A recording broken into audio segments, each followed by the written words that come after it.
두 세계 리더, 완전히 다른 협상 스타일을 가졌죠. 이 둘의 충돌이 바로 여러분의 주식 포트폴리오를 뒤흔들 수 있습니다. 그래서 오늘 트럼프와 시진핑의 이 협상 전쟁 시나리오를 한번 그려보고 과연 누가 진짜 승자가 될지, 그리고 우리 주식시장엔 어떤 영향을 미칠지 한번 깊게 들여다보겠습니다. 자, 선수들부터 한번 보시죠. 왼쪽 코너, 우리가 잘 아는 딜메이커, 도널드 트럼프. 스타일이 아주 공격적이고 예측이 안 되죠. 근데 결정적인 약점이 있어요. 바로 조급함입니다. 오른쪽 코너엔 인내의 달인, 시진핑 주석입니다. 아주 방어적으로 시간을 끄는 데는 도가 텄죠. 하지만 이쪽도 약점이 있습니다. 바로 경제적 압박이죠. 이 두 개의 약점이 바로 이번 승부의 키포인트가 될 겁니다.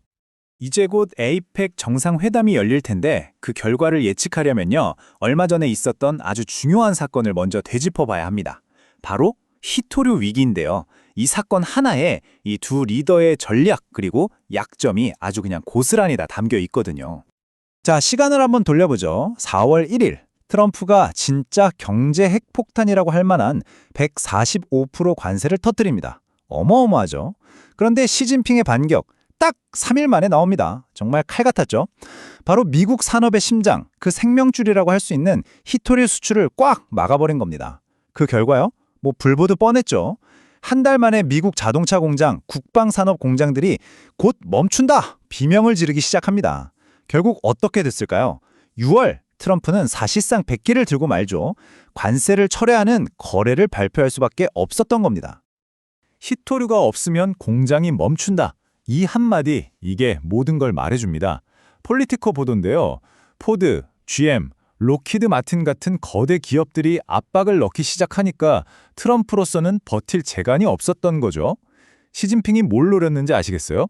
바로 트럼프의 가장 큰 아킬레스건, 국내 정치, 그리고 산업계의 압박에 아주 취약하다는 점을 정말 정확하게 꿰뚫고 공격한 겁니다. 이 히토류 사태, 이게 바로 다가올 에이펙 협상의 예고편이나 마찬가지입니다. 그럼 이제 본격적으로 협상 테이블에서는 어떤 이야기들이 오갈까요? 두 사람이 각자 뭘 그렇게 간절히 원하는지 그들의 초고위험 위시리스트를 한번 열어보겠습니다. 먼저 트럼프의 위시리스트.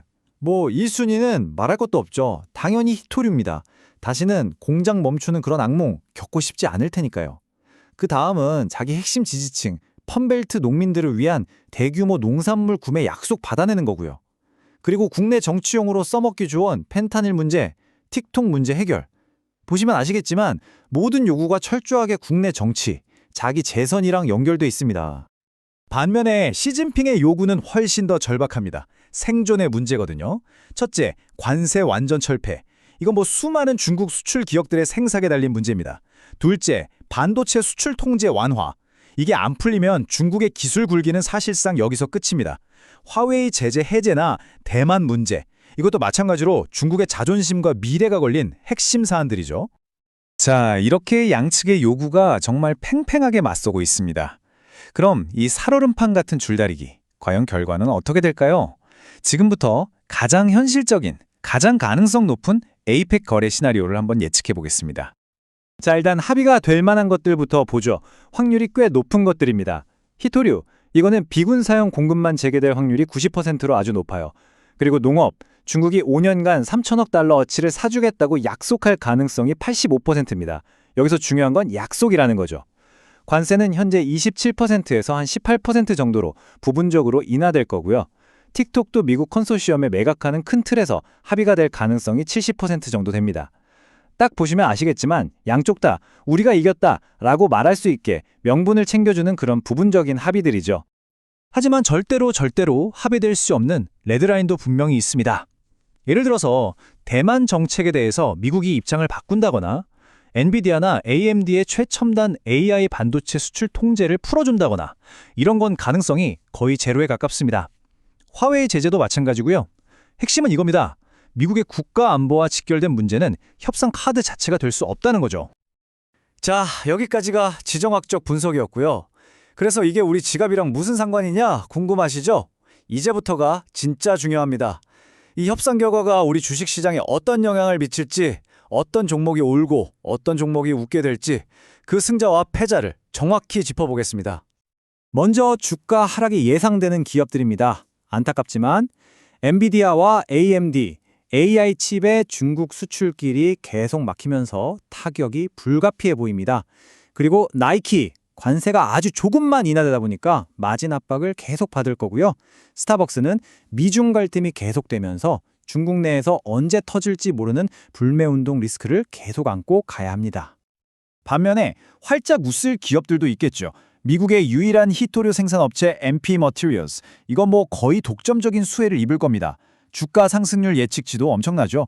그리고 아처 데니얼스 미들랜드 같은 농업 관련주, 대규모 거래의 직접적인 수혜자니까요. 로키드 마틴은 대만과의 긴장이 계속되는 한 무기 판매가 늘어날 수밖에 없고요. 월마트 같은 대형 유통업체는 관세가 조금만 인하돼도 비용 절감 효과가 상당할 겁니다. 자, 시장의 희비까지 엇갈리는 걸 봤습니다. 그럼 이쯤에서 궁금해지죠? 이 모든 걸 종합했을 때 이 거대한 체스 게임의 최종 승자는 과연 누구일까요? 트럼프일까요? 아니면 시진핑일까요?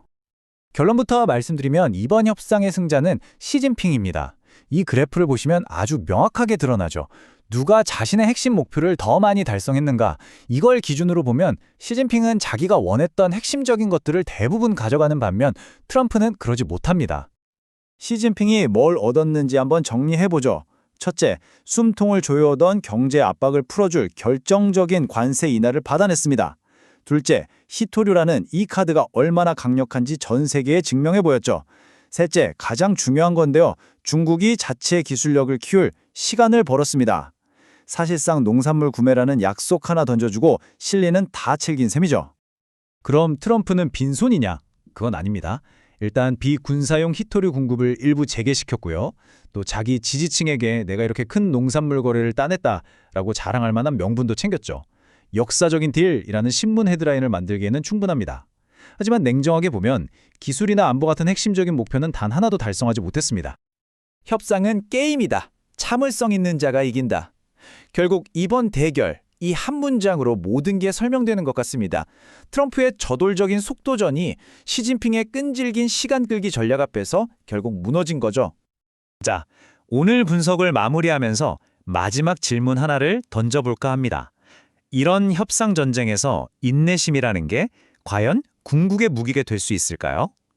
어쩌면 이건 단순히 트럼프와 시진핑 두 강대국 리더의 이야기가 아니라 힘과 전략의 본질에 대해 우리 모두에게 던지는 질문이 아닐까 싶습니다.